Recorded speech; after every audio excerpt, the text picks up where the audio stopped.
Hello friends, ગામઠી કિચનમાં તમારું હાર્દિક સ્વાગત છે। આજે આપણે બનાવીશું સકરિયાને આપણે નમકમાં કેવી રીતના શેકવા તે જોવાના છીએ ફ્રેન્ડ્સ।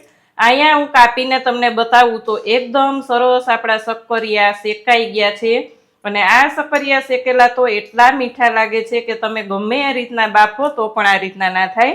અને આની પહેલા પણ આપણે આપણી ચેનલ એટલે કે ગામઠી કિચનમાં લોઢીમાં સકરિયા કેવી રીતના બાફવા તેનો વિડીયો પણ મૂકેલો છે। તો ફ્રેન્ડ્સ, આ આપણી શેકવાની બીજી રીત, તો ચાલો જોઈ લઈએ આને કેવી રીતે શેકવા। સબસ્ક્રાઇબ કરો ગામઠી કિચનને ને બેલ આઇકોન દબાવો લેટેસ્ટ કુકિંગ વિડીયો જોવા માટે। સકરિયાને શેકવા માટે અહીંયા મેં 300 ગ્રામ સકરિયા લઈ અને ધોઈને લૂછીને કોરા કરી લીધા છે ફ્રેન્ડ્સ।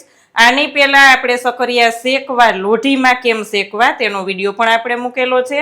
અહીંયા નવી જ રીતે આપણે સકરિયા કેમ શેકીશું જેથી કરીને બાફવાથી જે મોડા પડી જતા હોય સકરિયા તે શેકવાથી એકદમ મીઠા લાગે અને વ્રત ઉપવાસ અથવા તો શિવરાત્રિમાં ખાવાની ખૂબ મજા પડી જાય તે રીત આપણે જોવાના છીએ। તો તેના માટે આપણે એક પેન લઈશું। અહીંયા આપણે મીઠું લઈ લીધું છે। આ તમને એવું લાગશે કે આ તો રેતી છે, પણ બિલકુલ નહીં ફ્રેન્ડ્સ, અહીંયા મીઠું જ છે, કારણ કે આમાં હું વારંવાર આ જ રીતના બધું સકરિયા શેકતી હોય, સિંગ શેકતી હોય એટલે કલર આ રીતનો થઈ જાય છે।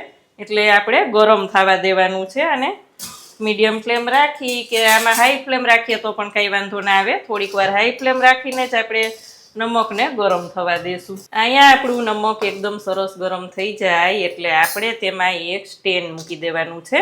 આ જ રીતના એક સ્ટેન્ડ રાખી દેશું અને ઉપર આપણે આ રીતના સકરિયા ગોઠવી દેશું અને ઉપર ઢાંકણ ઢાંકી દેશું અને મીડિયમ ફ્લેમ રાખી અને સતત 20 મિનિટ માટે થવા દેશું।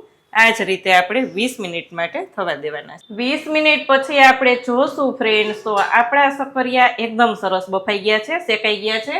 અહીંયા મેં એકવાર ખોલી અને સાઈડ ચેન્જ કરી લીધી હતી।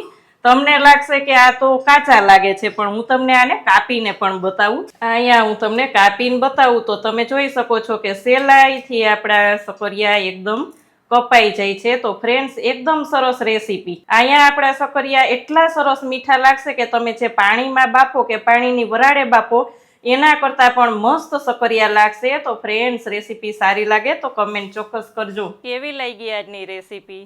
જો સારી લાગે તો વિડીયોને લાઈક અને શેર કરજો। ચેનલમાં નવા હોય તો સબસ્ક્રાઈબ કરીને બેલ આઇકોન પ્રેસ કરજો। આવજો ફ્રેન્ડ।